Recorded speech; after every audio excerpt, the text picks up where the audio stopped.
Now I think we're really ready. Good morning.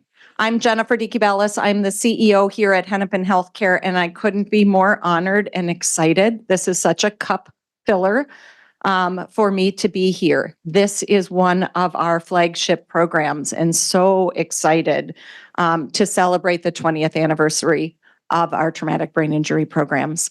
We are known for trauma across the state, across the region, and even across the nation.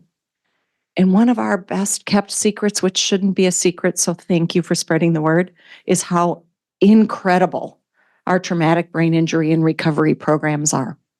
I open up new employee orientation and do a lot of presenting. And when we talk about trauma doesn't stop when something has happened. We need incredible rehabilitation services to help people recover, get back to their lives, get back to not just surviving a trauma, but actually thriving in a trauma. And I am so grateful for the number of people I see across this room that help us not just tell that story, but built the legacy to begin with. We have a lot of former leaders that built this program. And we have a lot of current leaders that have continued that legacy to make sure that we're making a difference across our community and that people's lives and recovery is at the forefront, whether that is returning to work, returning to passions and your favorite pastimes, being present with family and engaged, raising children. It doesn't matter where people are in their own personal life. We want to make sure their life is optimally with wellness. And just incredibly grateful for the teams we have that make that a reality every single day. I know we have an incredible amount of patients and families who have been touched by brain injury in this room as well. You helping share your stories of what worked for you, what mattered most in your recovery, and how we need to build the system and improve even more going forward. You telling your story helps somebody else come out of the shadows that might be struggling and not aware that there's services and resources. It helps bring hope to people who are early in their own journey. And it helps us tell the story about the resource that is here so nobody who's struggling doesn't think that there isn't a resource available to them. So incredibly grateful for the amount of people who showed up today to celebrate. And from the bottom of my heart, thank you. It is the mission of Hennepin Healthcare. You are the mission of Hennepin Healthcare, and you help us figure out how to get it right. We're going to hear today, there's a program in front of you. We're going to hear today from Dr. Min Graf, who I know is in the room, and Dr. Sarah Roxwald. Both of these accomplished women have not only continued an incredible legacy, they've built the legacy, they've added to the legacy, and they're not just impacting care here every day, but they're helping build and learn and teach across the entire nation. Incredibly grateful for their leadership, and I'd like to ask Dr. Graf to come up and just kick us off. Thank you. Good morning, everyone. I didn't know that I would be this emotional until I saw everyone, including all the staff I see every day, also patients that I've treated since I started here in 2015. Also, all former leaders. It's so nice just to connect with everyone, and it's really, I don't know, it's very unique, the special feeling that I'm experiencing right now. So thank you for being here. I'm very happy to be here to celebrate our 20th anniversary. I'm really honored to be here as well. I didn't feel like I qualified to be here, but I think I can do this with all of you. That's why I'm here.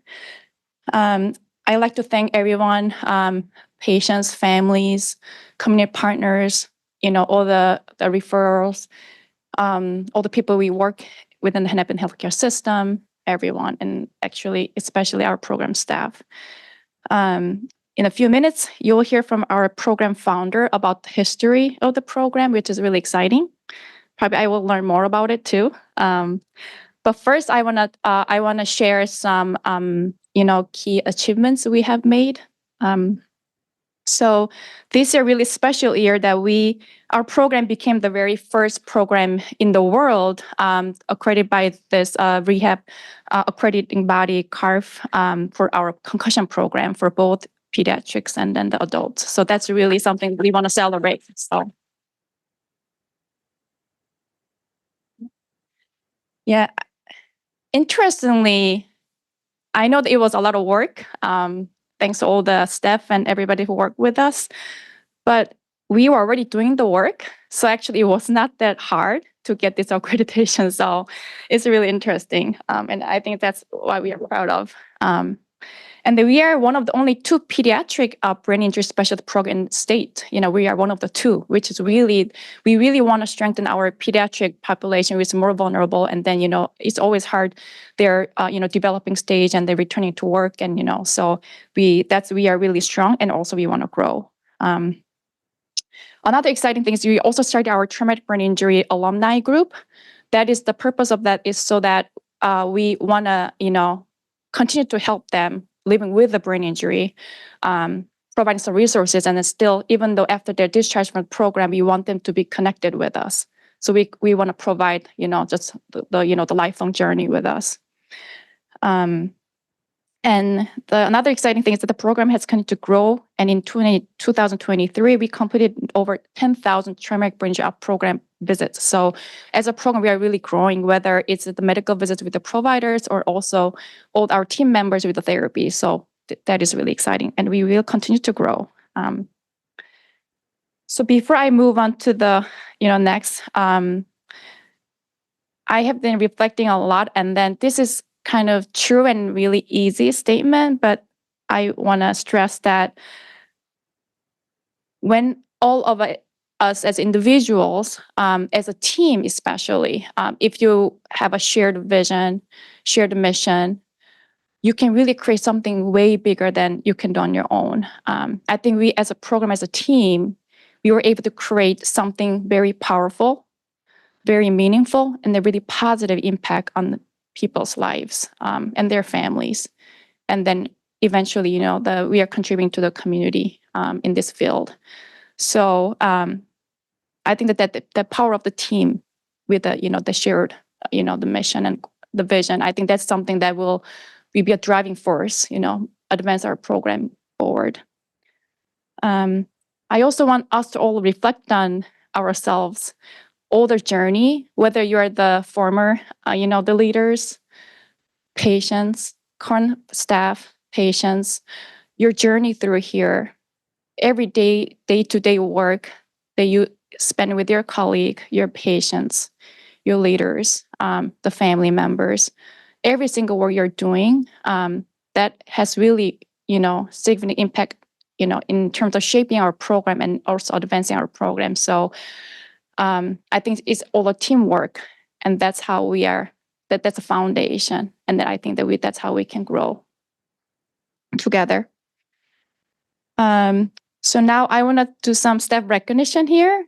I want everyone, whether it's current or former TBI program staff, former leaders, I want you to all stand up so we know who has contributed to our program.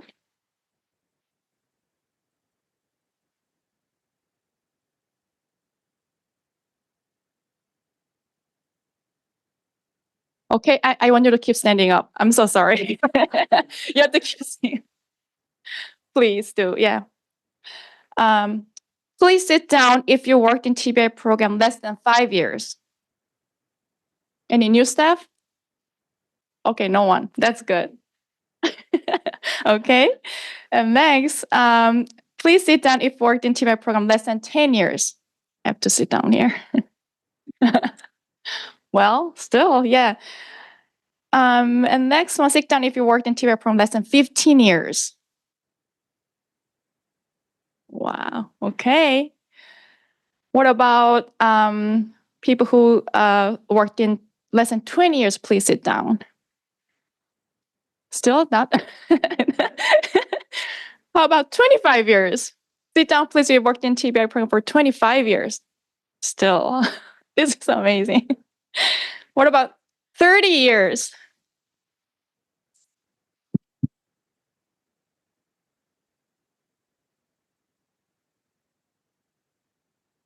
Well, let's move on to 35 years.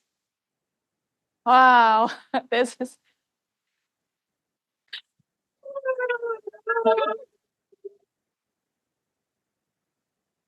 Can you introduce yourself? I'm Maxine Sloboff. Speech language pathology, 45 years.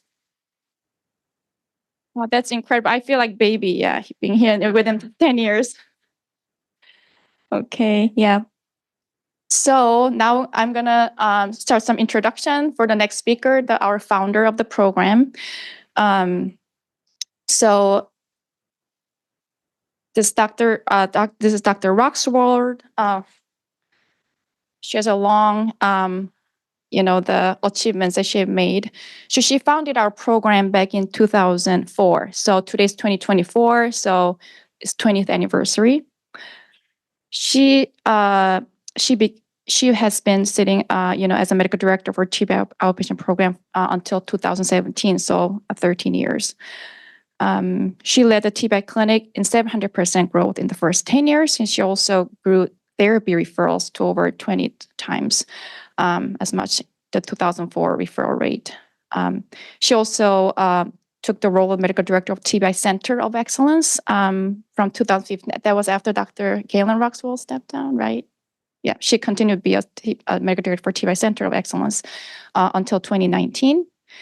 One of her contribution to the field of brain injury is that she was involved in the clinical hyperbaric oxygen research since 1999 with Dr. Galen Roxwald, and that's kind of ongoing now. There are several studies funded by NIH. Also, she was able to publish, several those research in the Journal of Neurosurgery and Journal of Neurotrauma. She also has been a new full-time co-investigator and lead outcome monitor in multi-center hobby trial that is done in our sites are one of the main sites, and Dr. Galen Roxwell is the PI for that. She also, her passion was also in the oculomotor dysfunction after traumatic brain injury. That was one of our strength in our program. So she was a principal investigator doing the research on the oculomotor dysfunction in mild TBI, and she also published some journal regarding that, the results. She also was a recipient of the Eleanor Hens Award from the Minnesota Brain Injury Alliance for the advancing the care of traumatic brain injury.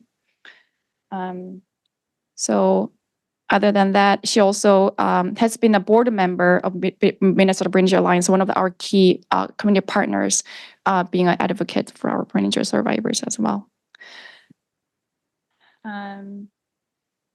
So Dr. Roxwald was known as a fierce patient advocate. She also always did what was best for the patient. And there was always the North Star that the program was guided by. Dr. Roxwald will be presenting remotely today as she's taking precautions to protect herself from the COVID, but she will be available to join us later after her speech. Okay, so here's Dr. Roxwald. Thank you, Min, and thank you everyone for being here today. I am so excited to celebrate the 20th anniversary of the Mild TBI program. As everyone has been saying, I have been asked to speak today about the history of the Mild TBI program and how it developed over the years. So I was hired way back in January of 2004. And at that time point, nothing existed as far as the care of the mild TBI at HCMC. If someone happened to be admitted overnight, they were generally on the neurosurgery service and they were seen in the neurosurgery clinic but that was about it. There was no dedicated providers, no dedicated therapists, nothing. And I basically never dreamed at that time ever that I would be standing here today speaking to all of you. So at the time of my hiring, the mild TBI patients were basically an ignored and forgotten population. I felt that it was because mild TBI is a hidden injury. If you look at somebody with a mild TBI, they basically look normal. They look like somebody without any injury. And that led them to be very misunderstood and underserved. So my father said I could share this. At that time, the neurosurgeons felt like if they were walking and talking, they should be normal. And this was just part of that misunderstanding. And in fact, after a couple months, if they were still having issues, they must have something psychologically wrong or even malingering. And nothing could be further from the truth. And just a caveat, he quickly changed his mind as we grew with this knowledge about mild TBI. And no, there was basically not only not at HCMC, but anywhere mild TBI clinics. So there was no mild TBI clinic in the state of Minnesota, and not many, if any, in the nation. And there was not much literature on it anywhere. When I graduated from my residency program, I really didn't have much training at all. I did know that an interdisciplinary team was needed. All three areas that are impacted after a brain injury had to be treated, or the brain injury patient would not get better. So the first of these three areas was the cognitive area. Mild TBI patients have such problems like short-term memory loss, slowed processing speed, word finding difficulty. And the list can go on and on for all these symptoms. I just don't have time to list them all. The second area was the physical area. So people have problems with headaches, sleep issues, fatigue, dizziness, visual changes. And the third area was the emotional area. So things such as irritability, depression, anxiety, and this could be stemming directly from the brain injury or from everything that they had gone through. I always said that there was 4 unique components to this program. The first would be just the recognition of a mild TBI. When I started, most people felt like there needed to be a loss of consciousness in order for there to be a traumatic brain injury. And that was not true at all. So we had to learn to ask patients if there was like post-traumatic amnesia, or did they remember the blow? Did they get dazed or even foggy? Headaches occurred, symptoms occurred immediately after that blow. And we also had to learn what the constellation of signs and symptoms of that post-concussive syndrome was. In the literature, they had just a little bit, but this greatly expanded as we learned more and more about the brain injury. In fact, there's about two pages, it took a while, to ask patients about when they came into clinic to find out where they were suffering and what they needed help with. The second component was communication. We truly needed to be an interdisciplinary team, and we became one. We were not a multidisciplinary team. There were not silos where there was neuropsychology, clinical psychology, speech pathology, physical therapy, and so forth. The lines blurred between us.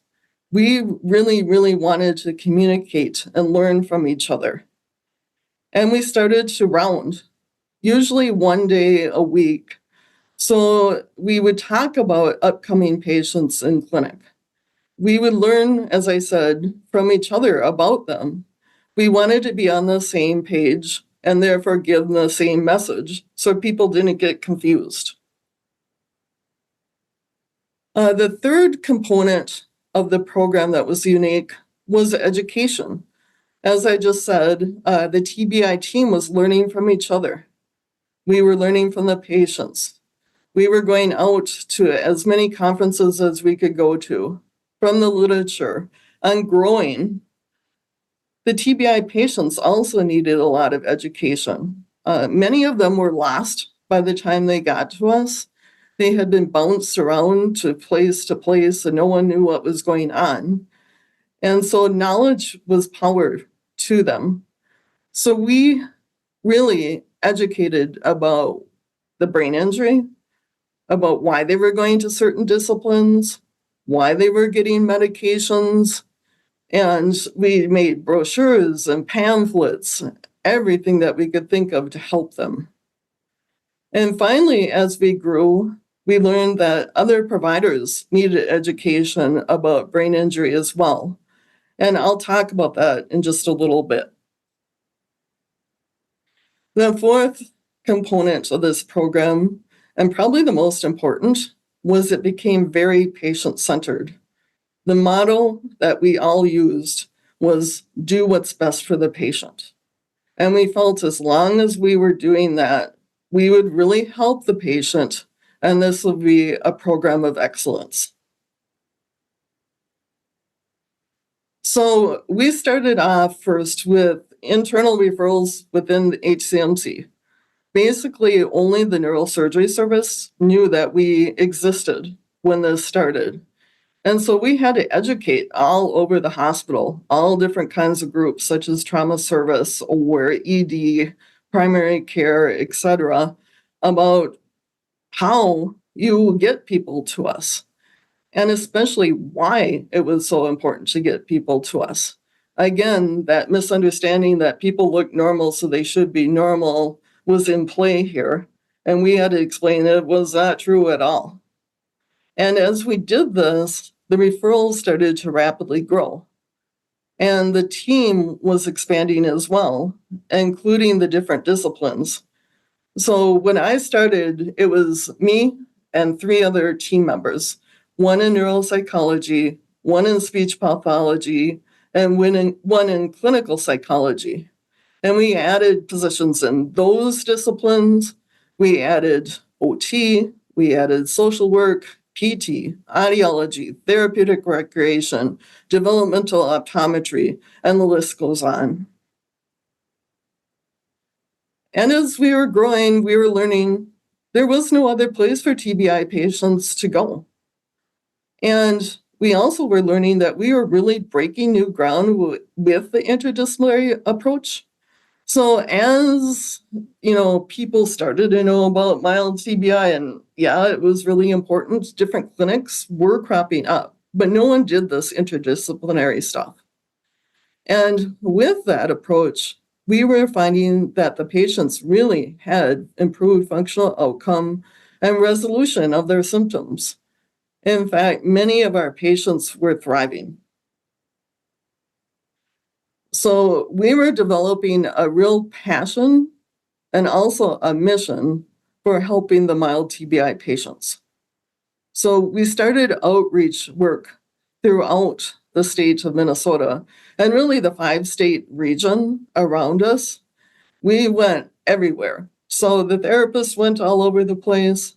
I went and did in-services at the community hospitals. I did conferences to people such as EMS, ED, trauma services, neurosurgery, primary care, the Minnesota Brain Alliance. It was numerous, let's just say. And at our heyday, we actually were at 80% outreach patients within our program and about 20% internal referrals. So you can see how much this grew. And also importantly, we saw all referrals and patients that were self-referred. Again, this was part of our patient-centered care.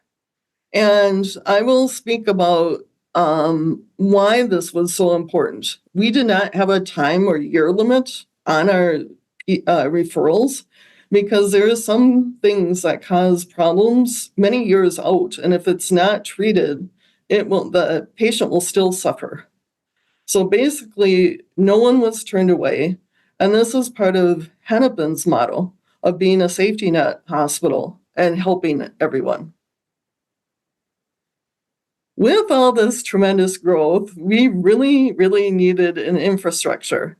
So as Dr. Graff said, the TBI clinic had about a 700% growth in the first decade, and the therapy referral rate was about 24 times in that same period than in 2004. And this was just the referral rate. It wasn't the therapy visits. You can just imagine how many therapy visits were going on. I mean, both things are in the thousands. Fortunately, we had incredible support from the administration, especially the ELT. I think Kathy Wild is in the audience right now, and she was probably one of our greatest supporters. And also other services, such as neurosurgery and the Traumatic Brain Injury Center. And I had a dyad partner, Sue Olson, and we worked very, very closely together. And we were able to get like therapy appointments. We got a dedicated nurse coordinator to the TBI program. We had an outreach scheduler just dedicated to that because we had so many outreach patients. And we partnered with outside groups like the Minnesota Brain Injury Alliance. I always said that they were our social support, the educational piece to our medical piece. And I just want to thank David King, who's the CEO of Minnesota Brain Injury Alliance, who's in the audience, as well as other people that are part of it. I just want to touch on this piece that was so important to our program, which is called ocular motor dysfunction. So in the early days, we all said that there has to be a syndrome within the post-concussive syndrome. It drove me crazy, basically, and so it did other team members as well, because these people were very reliable patients, and they just did not get better. It was a very distinct set of symptoms, such as, I'm just going to name a few, but like immediate onset of headache when they tried to read. If they went out in public and there was a lot of motion around them or trying to drive, they just got dizzy and sick to their stomachs. Slow processing when reading, so the students really had a hard time. And the testing was just normal, like vestibular testing for dizziness. And we were fortunate because one of our first OTs went out to conferences about ocular motor dysfunction. And she said, I think this might be our syndrome within the syndrome. And so our OTs started to do this vision rehabilitation. And we started partnering with an outside neuro-ophthalmologist. And pretty quickly after that, we hired a developmental optometrist that was dedicated to our program. And that really changed things. So this was really pioneering work. No one else had this within their program. And people really started to get better.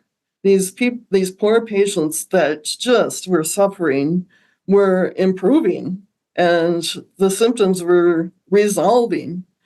And of course, once again, the referrals skyrocketed because other people in the community realized that, and we were out talking about it too.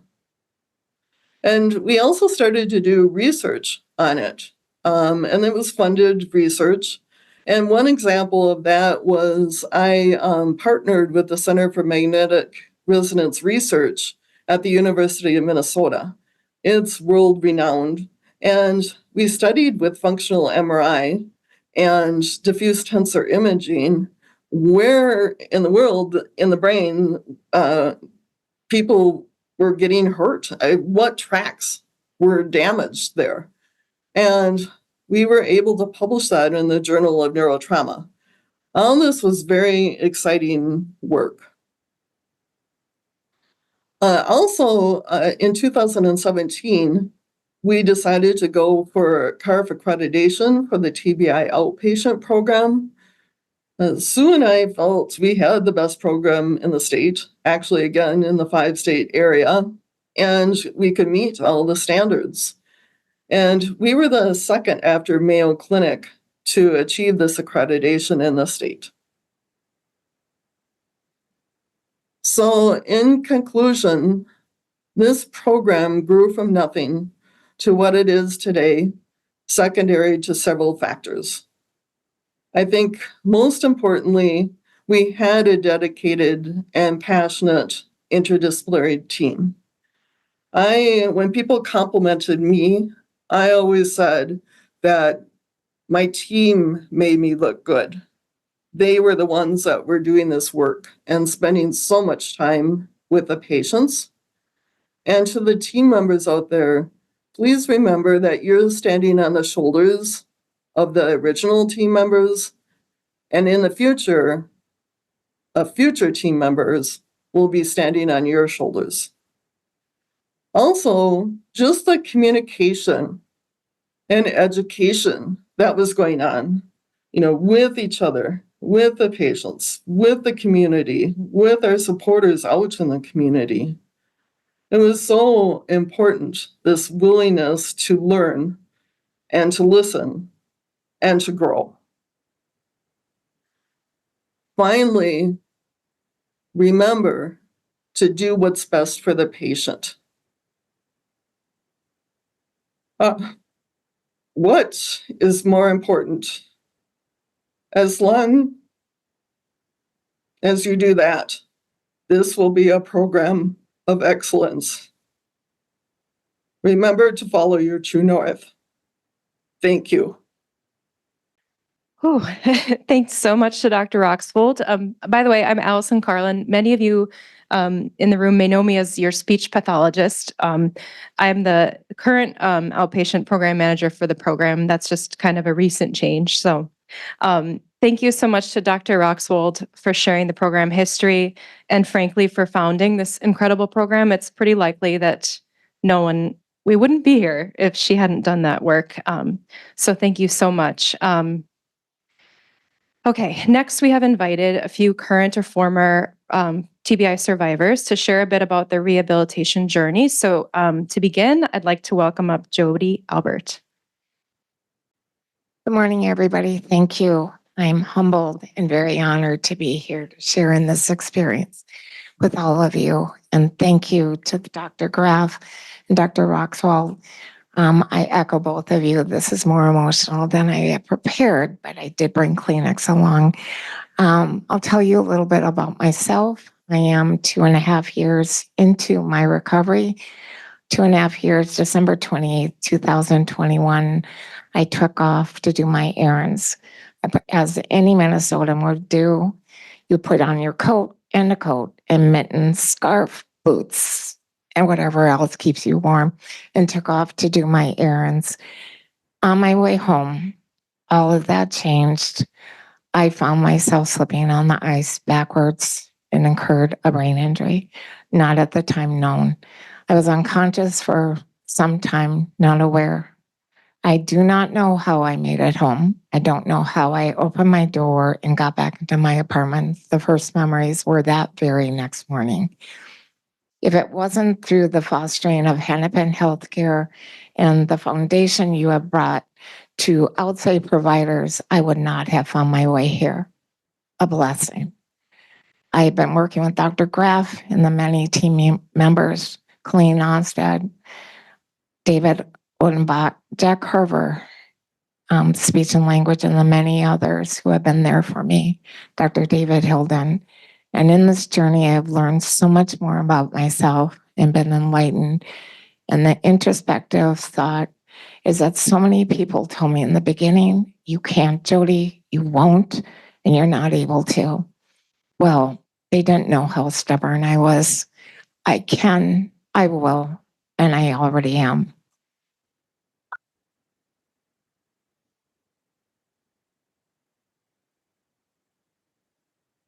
That morning, I could walk, I could talk, I could articulate my feelings. That afternoon, all that changed. I also lost my vision. I am now in training with State Services for the Blind, a community partner, learning how to braille, technology, and orient myself to the world. A new experience for me, not easy, a lot of obstacles and barriers, but through the help of Clean knows well, we found a lot of walls that we had to climb. But through David's training, taking me to an ice park, yes, or skate park, excuse me, and him asking me, this is a parallel, to tell me, Jody, how are you going to climb that wall? I scooched myself up, yes, 65 years old with 2 canes. And then he said, how are you going to find your way down? Scooched on my stomach and found the ground. That's exactly what I do every single day. I want to thank Hennepin Health and all of you as a team, the communication that you have, not only with each other, but with your patients. It's essential. And thank you for being the leaders that we need in re-envisioning what medical care can be, not just for us as your patients, but our community in Minnesota and beyond. Thank you so very much to all of you. God bless. I am sincerely blessed. Thank you so much. Okay. Next up, we have Mark Mullen. Hello, everybody. My name is Mark Mullen, and I'm going to give an intro that might be familiar to some of you. I'm an alcoholic, and I'm also a TBI patient. It just reminded me initially when they did the countdown. We do that in AA, so it was very familiar to me. And alcohol did play a factor in my TBI injuries and impact on my life. I'd like to thank Colleen for recommending that I speak or asking me to speak. I don't know if you recommended me, but you asked me. So thank you. I'd also like to thank HCMC and Hennepin Health in particular, the TBI program. You guys have made my life possible. I was in a downward spiral, running away from TBI. Because the first head injury that I ever sustained was it's about 30 years ago. So it was before there was a TBI program. And I was skating on the ice with my daughter, who was a teenager at the time. And all of a sudden I went over backward and I ended up on the ground, on the ice, I should say, waking up to people all around me. I was confused. I didn't know where I was. I didn't know how to get home. Thankfully, my teenage daughter was able to guide me. I arrived home and I was in a very agitated state, which many of you know is one of the conditions of a brain injury. And my ex-wife was a nurse at the time. She recognized the fact that I had a head injury, and so she drove me to HCMC, which at the time did not have a TBI program. I was admitted to the hospital because I couldn't answer the doctor's questions. He asked me very simple questions about who I was, where I lived, date of birth, social security, whatever it was. He asked me a number of questions. And so he admitted me to the hospital for observation.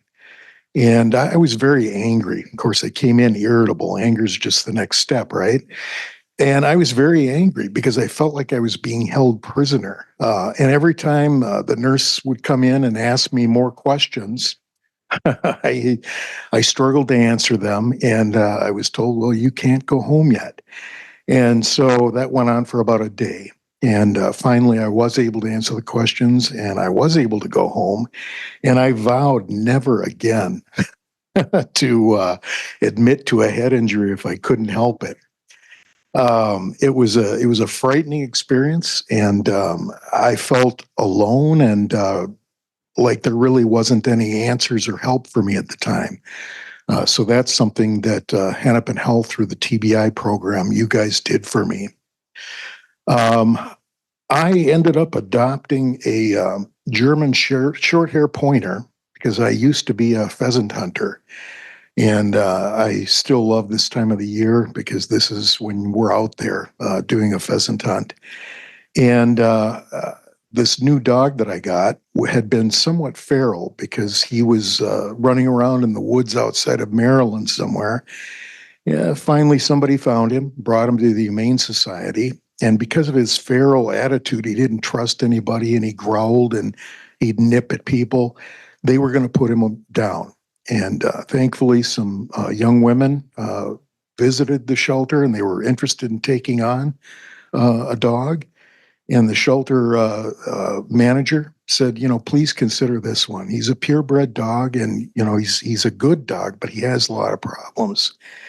So they took him in, and they figured out very shortly afterwards that they couldn't handle him.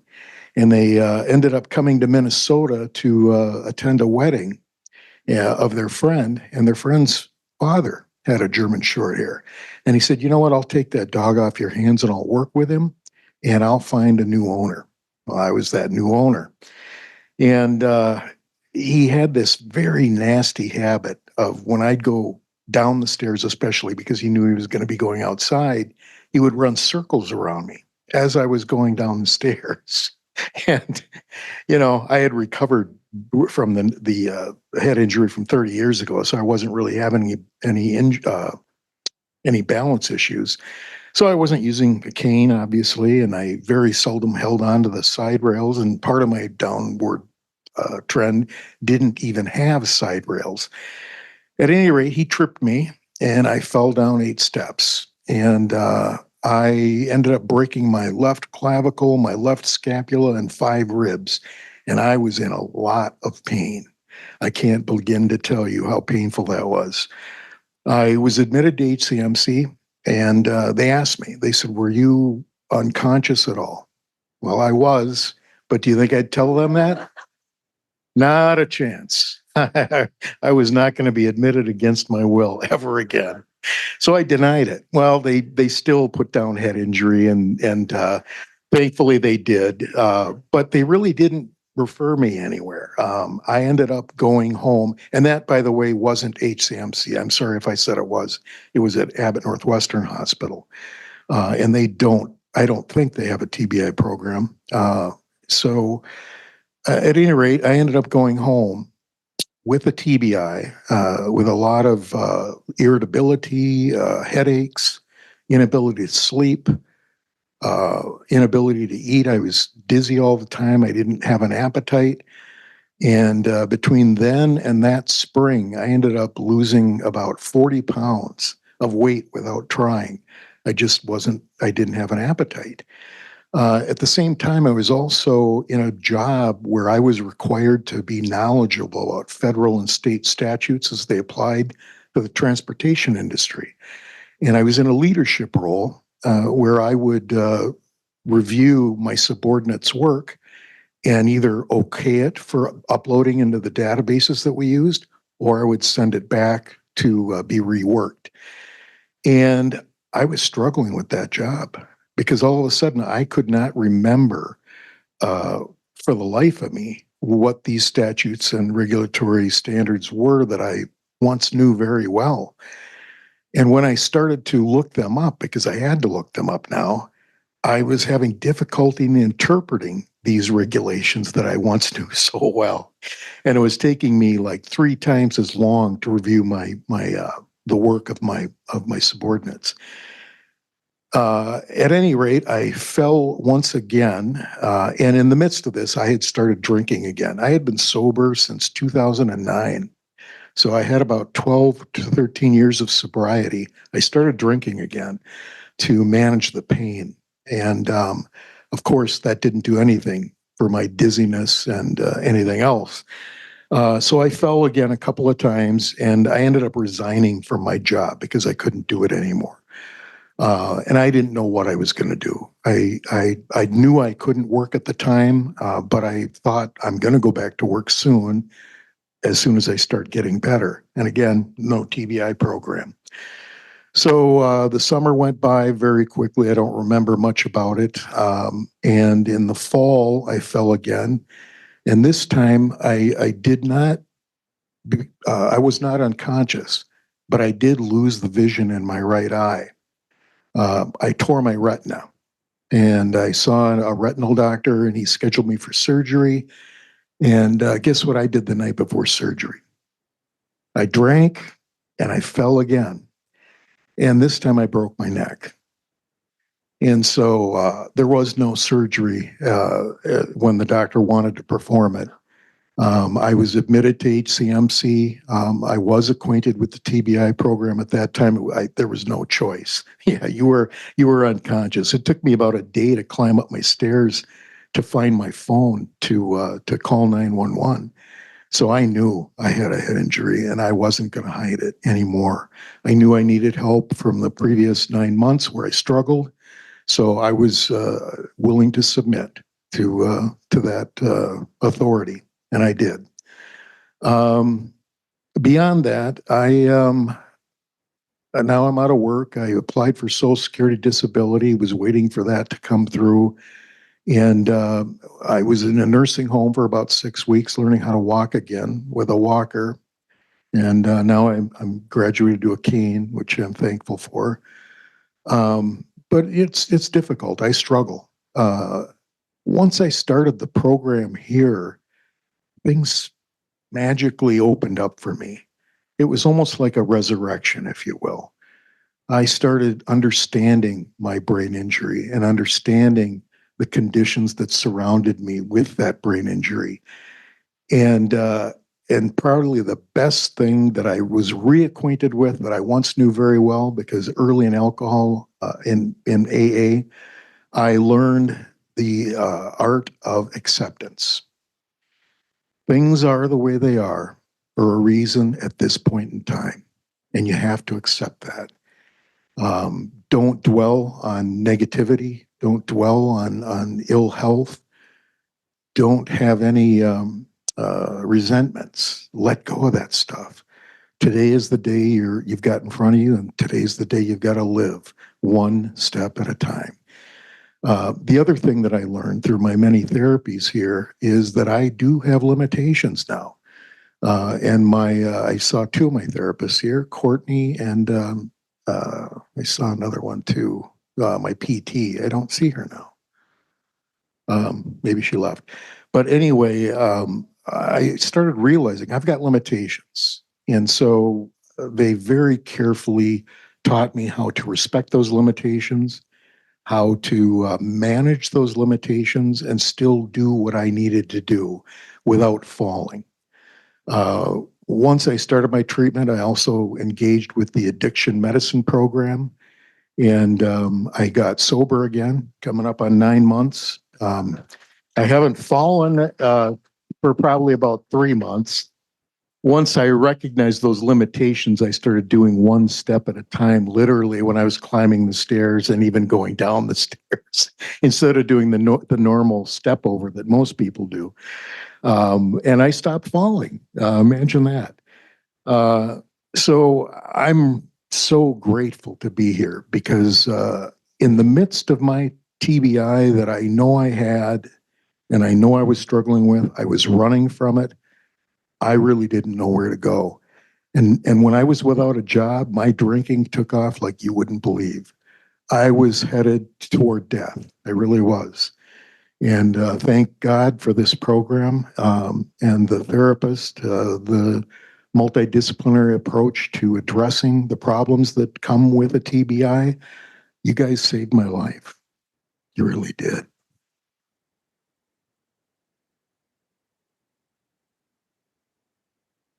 So with that, I thank you, and I thank you all for attending, and God bless each and every one of you. Okay, our final patient speaker, survivor speaker is going to be Duffy Fallon. Welcome, Duffy. Good morning, everybody. I'm Duffy Fallon. Just want to start by thanking HCMC and the team here for having me, and congratulations for 20 years of dedication to TBI care. That's incredible. A special shout out to Dr. Waxwald, who I think will be coming down later, who I was super fortunate to work with.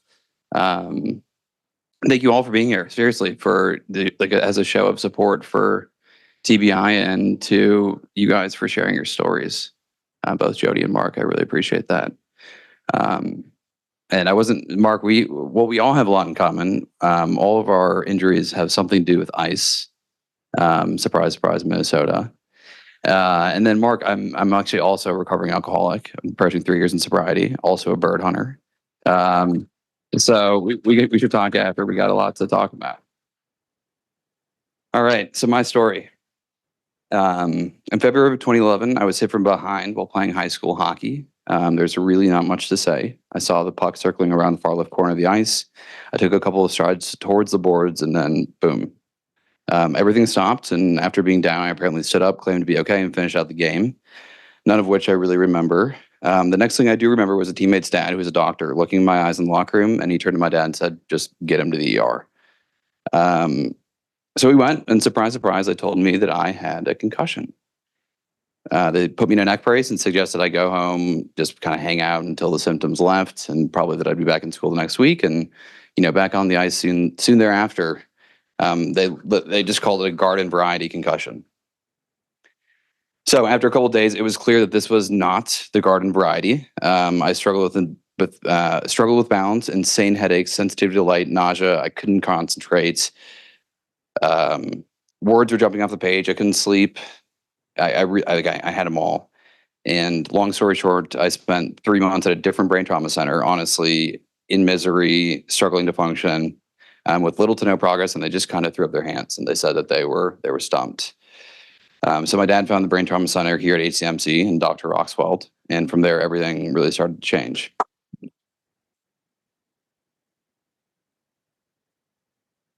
So we learned the severity of my injury was due to second impact syndrome. A minor concussion had occurred the week before, and then basically with the major hit had compounded exponentially.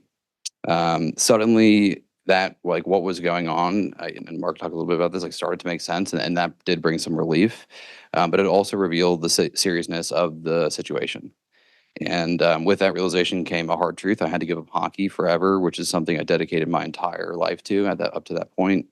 But given the risks, it just was not a choice. It really wasn't even a discussion. And we realized together that this was a different beast, and in a real way, my life was on the line. So for the next 17 months, my time commitment shifted from hockey practices to doctor's appointments, and I had a full roster: a neurologist, neuro-ophthalmologist, 2 neuro-speech pathologists, and 2 neurophysical therapists. I had well over 200 appointments from the time I started as a sophomore through my junior year, and 127 school absences in my junior year alone. But the war stories and the what of my story isn't nearly as important as the lessons that it taught me, and that's really what I want to share with you guys here today. So number 1, recovery is a team sport. This is where HCMC really shined. I remember my first meeting with Sarah, again, coming from a place where doctors had just basically thrown up their hands, and she gave me something invaluable, confidence that we could tackle this together. And this wasn't a flimsy, half-hearted, you'll get better. It was a real, authentic, we can do this. And that belief went a long way and was shared by every member of the team that you built here for me.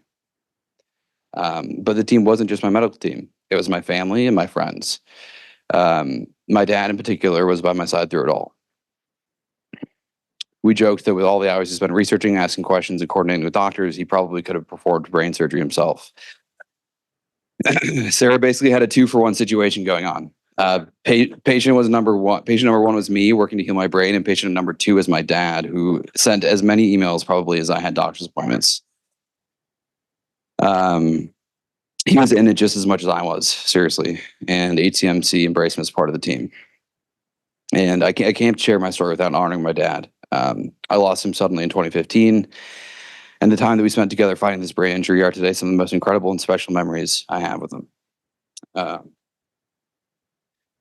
didn't realize at the time how much those moments would mean to me. He was my greatest supporter, walking with me through every challenge and never letting me face it alone. His love and his strengths are the reason that I'm here today, and I know he'd be so proud to see me standing here, sharing this journey, and proving that recovery is possible and worth fighting for. So you're only as good as your team. You're only as good as the team behind you, and I could not have asked for a better team. Number 2, win the mental battle. Recovery wasn't just about physical healing. It was a mental game. After the injury, I had the chance to work with the Hendrickson Foundation, coaching a sled hockey team for people with physical and mental disabilities. The sleds were bucket seats mounted on rails with 2 skate blades attached underneath, and the players used like short hockey sticks that doubled as ski poles, essentially. And working with them, watching them play, and seeing how they showed up was incredible. Each player refused to see their disability or injury as a real limitation. They were true inspirations and showed me a new way to think about my own recovery. So from them, I adopted a mindset that refused to view myself as less than who I was before. I didn't want sympathy. I wasn't going to lower my standards or settle for anything less than the life that I knew that I could have. I had goals, colleges that I wanted to get into, and wasn't going to let this stop me. I embraced a mindset of refusal, non-acceptance as medicine. I gritted my teeth and committed for the long haul. By showing up, listening to my team, and doing the work, the fog started to lift. And slowly things got better. So if you're a patient or a family member of a patient going through this, I'd encourage you to recognize and just embrace the mental battle piece of this whole. Dig in and don't let up. And number 3, clarity from hardship. So it's ironic, but ultimately my experience battling this brain injury brought me clarity. It forced me to really think about who I am, what's important, and how fortunate I really am. The injury taught me that opportunity shows up in many different ways, shapes, and forms, and sometimes in the way of tragedy or broken dreams. It taught me the power of discipline, persistence, and grit, and resilience, and the resilience of the mind, body, and spirit. I think this type of clarity only comes from the darkest of times, and I think that there's power in that. Standing here, I'm grateful today that I went through this experience and for the clarity it brings to me today. So in closing, I'm not sure if I'm medically back to 100%, and I don't really care. I've found a new kind of 100%, a new and better version of myself that's stronger, more resilient, and more grateful for life. Certain that the perspective I've gained through this injury makes me wiser and kinder than before, with a deep sense of gratitude for all that I have. And if I could leave you with one thought, it would be this. The odds of being born on this earth are 1 in 4 trillion. So we've all already won. Choose to fight for the life you want to live and find gratitude in even the hardest of moments. Having the right team, believing in your ability, showing up, and putting in the work is a dangerous formula for winning. Thank you. I feel like Duffy should have just dropped the mic and we should have just your stories are all just thank you so much for sharing. And the best part about planning this event has been we've actually heard from a lot of you, some who couldn't be here today, but wanted to share an update on how they've been doing and progressing. And that's really special. In healthcare, we generally don't get to follow up once you've left our walls. And we think about you. So it's really been a pleasure to hear some of those stories. I did hear one story, a woman met her spouse through the program, just indirectly, and that's pretty cool. And another story, someone in the room today who was struggling with speaking after their injury just recently won a Toastmasters award. So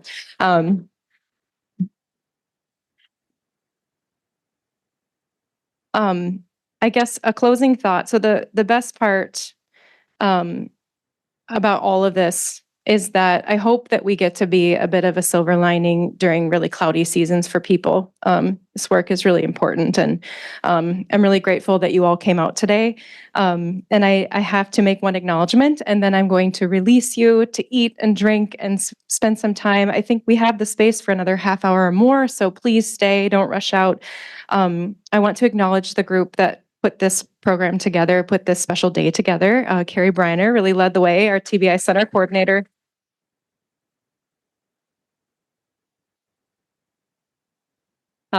Sarah Bevins, our marketing and communications guru.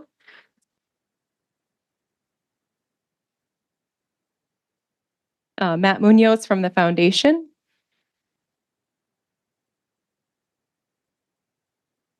Jane Lieberman from public relations.